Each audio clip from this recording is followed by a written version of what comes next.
Dear viewers, I'm very happy to have this opportunity to welcome special guests for our Raise and Shine program. Haguruka Ukayangane is a guest from Kenya. He's going to introduce himself, but I want really to invite you to follow from the beginning to the end. It's going to be very important for you to learn from him. Can you please introduce yourself? Okay. Hello, my name is Pastor Muriithi, famously known as Pastor M by many people, and I'm a pastor, the senior pastor of MAVUNO Church. It's a movement of churches based primarily in Nairobi, Kenya, but over many different countries. And apart from that, I am married to a beautiful wife called Carol. I have 3 children, and yeah, I love serving Jesus, giving him my whole, and that's what I do. Yeah. Thank you. I can just tell the viewers that we are in Burundi now. Yeah. We are not in Nairobi, we are in Burundi. Beautiful and country. Yeah. We are privileged to have you here. It's an honor. Is your first time in Burundi? My first time to Burundi. I've never been to this beautiful country, and I'm so excited to be here, finally. Okay. Thank you for making it possible. Yeah. What are the 2-3 things you have noticed as there are really practical things from Burundi maybe you don't have in Kenya or in Nairobi? Oh, well, the first thing that Burundi has is, apart from amazing people, I really find that the hospitality here is incredible. And you know, sometimes you need somebody from the outside to tell you. I mean, Burundians are just warm and hospitable people, very honoring, and I've just felt very loved by the people here. But in addition to that, they have amazing fish. If you ever come to Burundi, you have to taste the mukeke. It's amazing fish from Lake Tanganyika, which again is another beautiful thing. It's the second deepest lake in the world, and again, just there's such beautiful sceneries. One of the most beautiful cities I've been to in Africa, and it's incredible. I love being here. Yeah. And as is your first time, you had some kind of expectations, or how? When you are in Kenya, I remember taking a taxi in Nairobi one day, and then a taxi driver told me that he don't know where Burundi is. Yeah. I was really surprised. In Nairobi, Yeah. a taxi driver don't know where Burundi is. Yeah. When we are in the East African community. Yes. What you had in your mind before you came, it's exactly what you find when you land here? You know, I think that my experience around Africa has taught me that many times what the media portrays is very different from what's on the ground. And you know, the media tells us we're a hopeless continent, that there's no hope, that we're a continent of darkness. But what I do whenever I go into an African city, I'm always amazed to find that God is doing something powerful. And Burundi is no different. I mean, Bujumbura is a city with hope, it's a city with life, it's a city with an incredible young population. And I believe that God is doing something here that is going to impact the future of this continent and of the world. And so I think for me, I just want to say, I came with the expectations that I'd have a great time. Because I say, if the people in Burundi are there and God is preserving them there, why should I be afraid to go there? And I came and I must say, it's even surpassed my expectations. I have loved everything that I've seen here. Okay. I think there's something vibrant in the Burundian culture that the rest of the world needs to experience. Thank you so much. And you say that you are a senior pastor for MAVUNO Church. What MAVUNO mean, and what is the mission of the MAVUNO Church? So MAVUNO is a Swahili word. It means harvest. And the whole idea, we say our mission statement is turning ordinary people into fearless influencers of society. Because our passion and what God called us specifically to is to reach people who are far from church, to reach people who don't feel they'd fit in a church, to reach people who would be indifferent to the church. And there are many young people in Africa who they're disillusioned by the church. They think that it's religion, that it's the opium of the masses, that it's just there to blindfold people, because they've seen the failures of church leaders and of the church, and they are disillusioned. And that's who God sent us to. And said, reach this very skeptical people, help them to understand that this is not religion you're calling them to. You're calling them into a life-changing, transformative relationship with Jesus.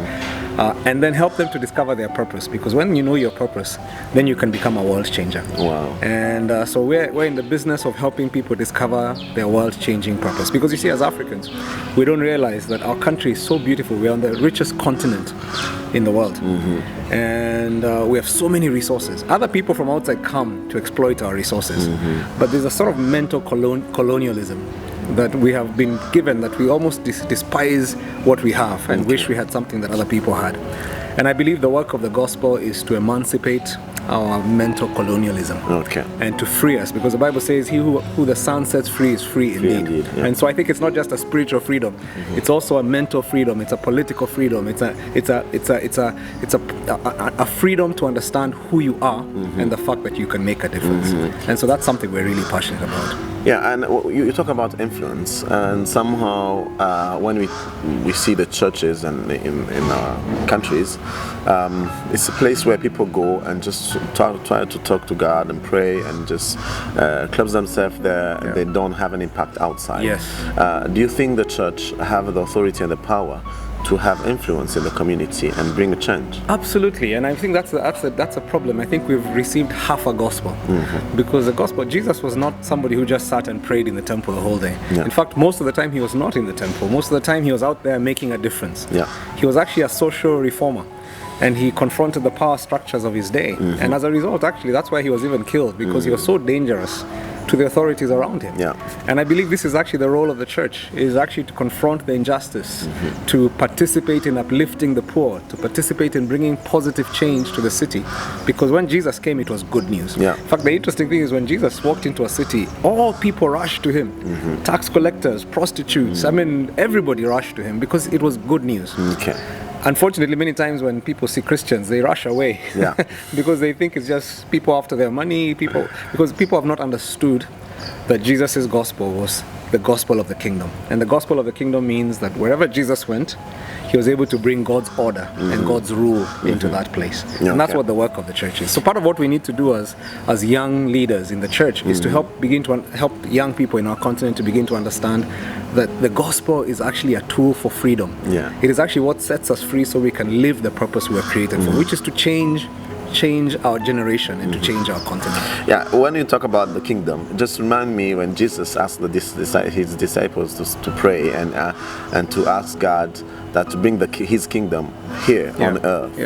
And then when we see what is happening in churches, it's like we are preaching to people to do everything to go to heaven. And also in the same time, it brings another kind of culture of thinking like, the people come and say Burundi is the poorest country in the world and everything, and then if you want to live a blessed life, you have to leave Burundi and go to another country, or you have to leave the world and the earth and then go to heaven.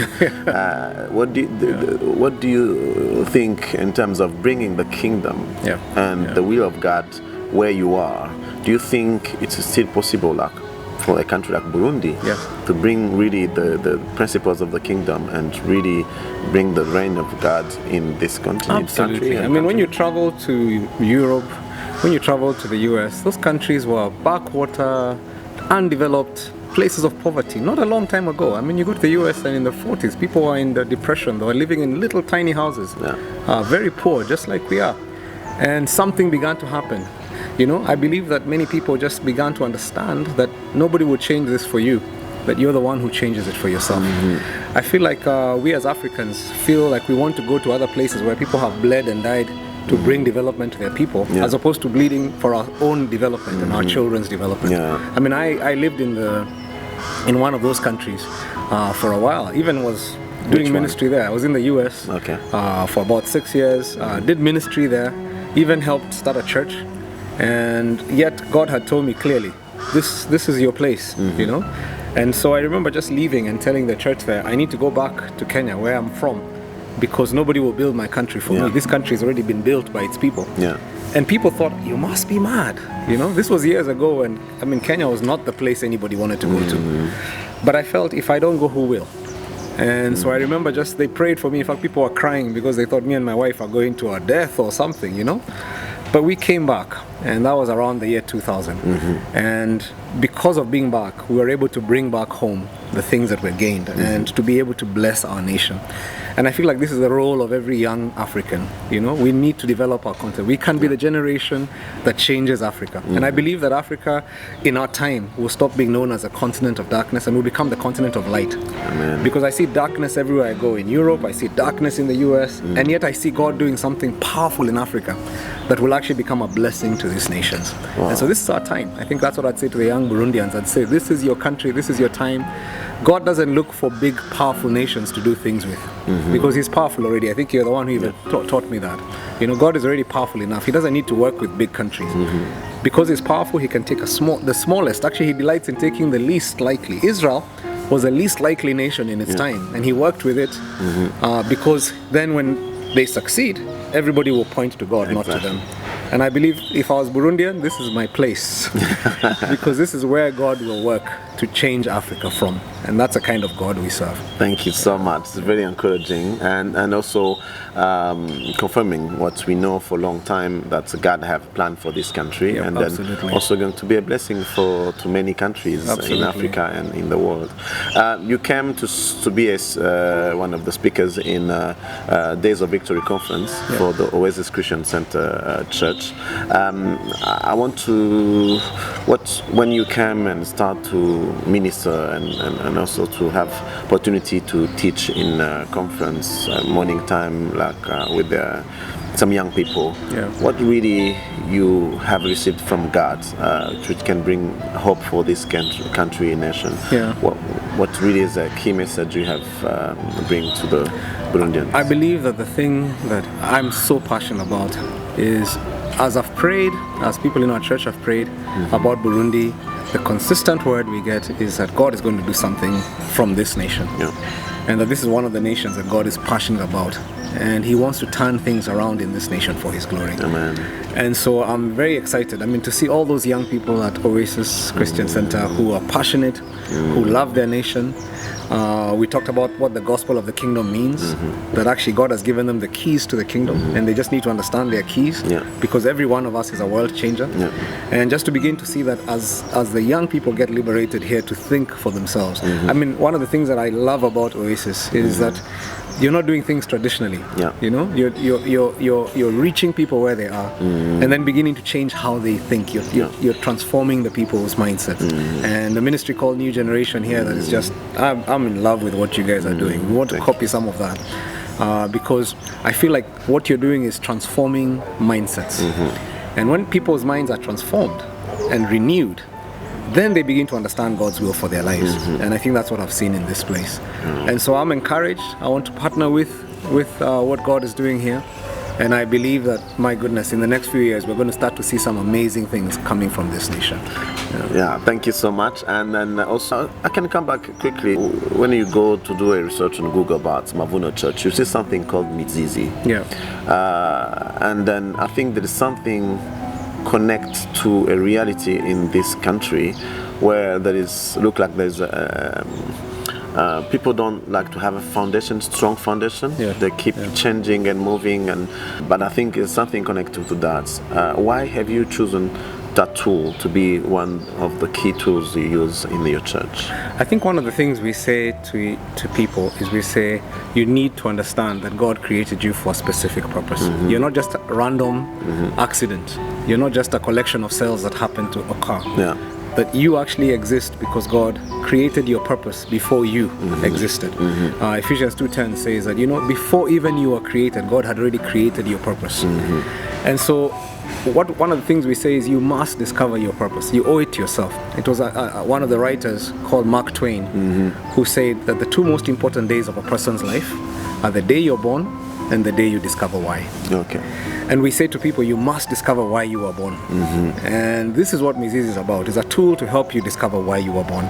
Because we say when you discover why you were born, then you discover that my purpose is different from yours. I have a passion that is different from yours. I have strengths that are different from yours. There's a need that God is calling me to meet that is different from yours. And as I start to meet my need and to lead in that area, and you meet yours and you lead in that area, we start to see a nation being lifted. That means everyone have a purpose? Every single person has a unique purpose, and this is what the scripture teaches us. So you need to understand that you're not just here to escort other people. You're not just here to sit down and attend church the rest of your life and wait for heaven. There's a specific reason God made you. And when you don't discover your reason, you're robbing your generation because there's something, a gift that you had that was for that generation. And so that's one of the things we say, one of the reasons we use that tool. And many churches are using it because we say, look, it's not about making you a religious person. This is not even for religious people. We have people who are not even Christians who actually walk through this process with us because they're saying, I need to know my purpose. I need to know why God created me.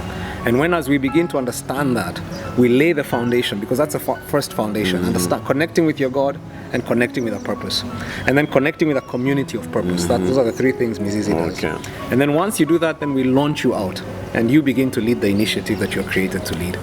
So that's what we want to really encourage people across Africa. This is our time. You know, we can't, our grandfathers fought for political independence. But it's time for us now to fight for economic, for social, for spiritual independence for this continent. It's our generation that will do that. And I believe the heroes are here, they're listening to this, and some of them God is already speaking to even as we speak right now. Thank you so much. This is really, really encouraging. And then I think it's the reason of this program, Rise and Shine. It's just say, as soon as you discover your purpose, you just need to stand up and do what God has created you to do. And then I always say that all the 7 billion people maybe on earth now, they are your clients. If you discover your purpose. Absolutely. The richest person on the earth for me is not the one who have a lot of things and goods, but it's someone who's serving the maximum of the people he's created to serve. Thank you so much for taking your time and following what we are discussing now, and I thank you for your time in Burundi. You have already promised maybe you'll come back very soon. I'd love that. And if not, we also will be happy to know what you are doing, maybe follow you on social media and everything, and then to learn from your experience. And welcome to Nairobi as well. Thank you so much.